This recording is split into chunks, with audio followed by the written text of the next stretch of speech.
Hey friends, look at my fun when I got home today.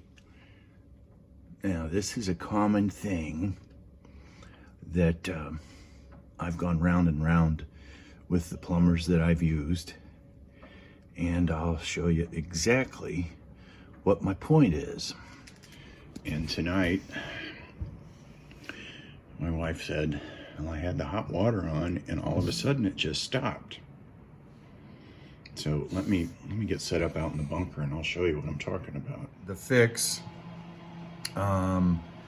fortunately, the Home Depot here sells Brasscraft. So basically, thank goodness I'm not gonna have to solder anything tonight. Don't like shark bites. Just don't like them. Not enough, I guess, road testing on the shark bites and pecks. Not for me. I'll take solder and copper any day. But anyway, Home Depot, buy myself a new valve assembly and take the valve stem out and put it into the new housing, or the old housing that's under our sink. So I am 99.9% sure that I don't have to do any soldering tonight. We're gonna hold the valve body with our channel locks, and we're gonna turn this nut here. So this is what we're gonna call solderless solderless repair. Now, Brasscraft, it's unlikely. It might work. If you don't have a Brasscraft, it might work, but I cannot speak to the threads in here. This is the old one. The seat's gone. This is the new valve body. But you have threads on the valve. Let's see if we can. Let's see how this is. There we go.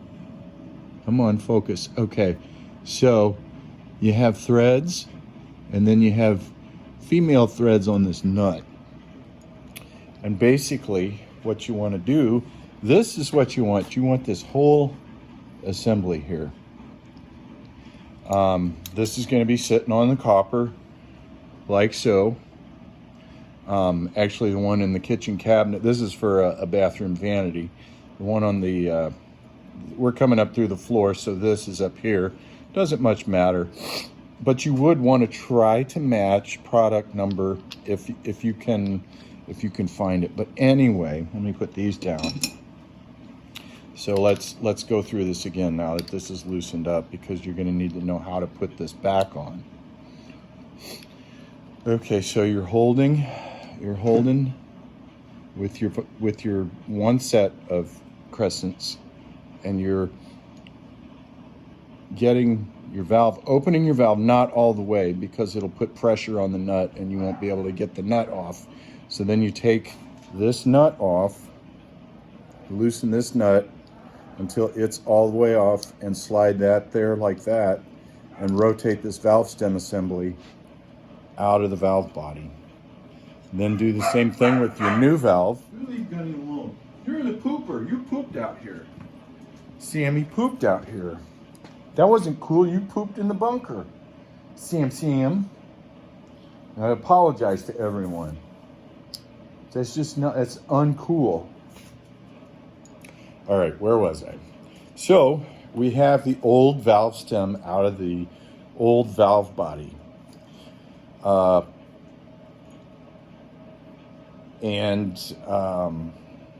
We have the new valve stem out of the new valve body. This is still soldered onto your 1/2-inch copper. The probability of this working is very good. I do need to let you know that there's a possibility that you might have the wrong valve. There might be something that isn't going to work in that situation, in which case you'll have to cut the old valve body off and put a new solder on a new valve. My suggestion would be to take this out anyway when you solder this on, cool this down with a wet sponge before you put this back in the valve. That's why these get eaten up faster than normal. Anyhow, tonight we were in luck, even though it's a Monday and it hasn't been a very good day for my wife, and I came home to this. I was able to take the new valve stem and put it in the old valve body, and you just kind of, first thing you do is when you put it in, you just kind of rotate the valve stem in just to get it in there. And then you take your nut, let's rotate this, then you take your nut and you go till it's hand tight. And since this is on, it's already soldered on there, you basically just take your crescent wrench and you tighten it. You don't crank it, you just tighten it until it is snug and tight. Believe me, if it's not tight enough, you're going to know when you turn your water back on. Rotate your valve stem in until it's shut, and then turn your water back on. Like I said, if your valve stem won't thread into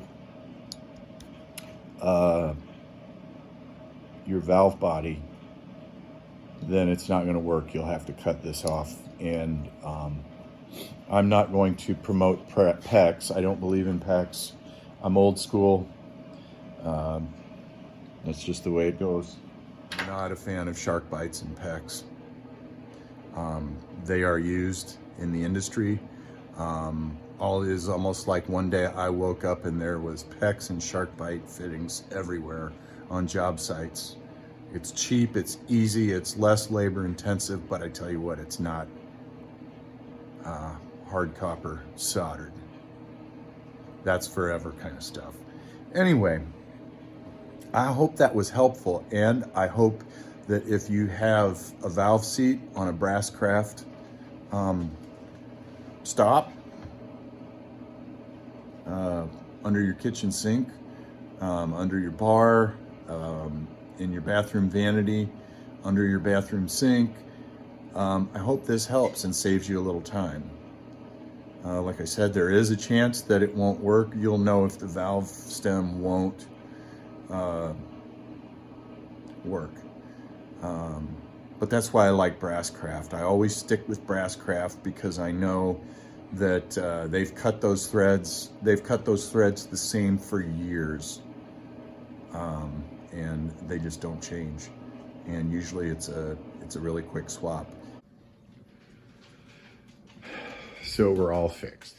Basically, just to kind of go over what the actual problem was with the valve, just so that if the same thing happens to you, you don't have to like go, oh, our kitchen faucet's bad or this or that. So the valve seat on this particular valve basically broke and flew apart into little tiny pieces, and it was caused by the disruption of me putting the new faucet in. In other words, this hadn't been turned for a long time, and when I rotated it, unbeknownst to me, it had started to disintegrate. So it was showing up as less water pressure on the hot side. So we were noticing that's normal. It was way less. And then we would go up to the cold and it would be like this. And then we'd go to this and it wouldn't be the same. Now, you can probably see those black pieces. What I ended up having to do was I had to disconnect here. That's why I like Delta, is because it's very well thought out. Moen and Delta, my plumber always said, don't ever put anything in your house that isn't Delta or Moen. But I had to disconnect this, open up the valve on the hot side, disconnect my supply hose. Yeah, that garbage disposal hose is in the way. Disconnect that, take compressed air hose, and what I did was I blew this direction because it was coming, it came this way, so I wanted to blow it back out. And so I was able to blow the rubber that was blocking the tube. Now, if I couldn't have gotten that out, it very well would have been ruined. It would have, you know, at the very least, you know, you'd have to probably have a new hose here, which would be a giant pain. Fortunately, everything worked out really well. We got a new valve stem with a new seat, didn't have to solder, and got the brand new faucet fixed. So, cool. But anyway, it's fixed and everybody's happy, and the kitchen sink is back up and going. I hope everybody's well. It's kind of just starting to get into the week. Hopefully things are gonna pick up and be amazing. Anyway, y'all take care of yourselves, and I'll see you on the next video. Don't forget to like and subscribe. I'd really appreciate that, and we'll see you on the next one.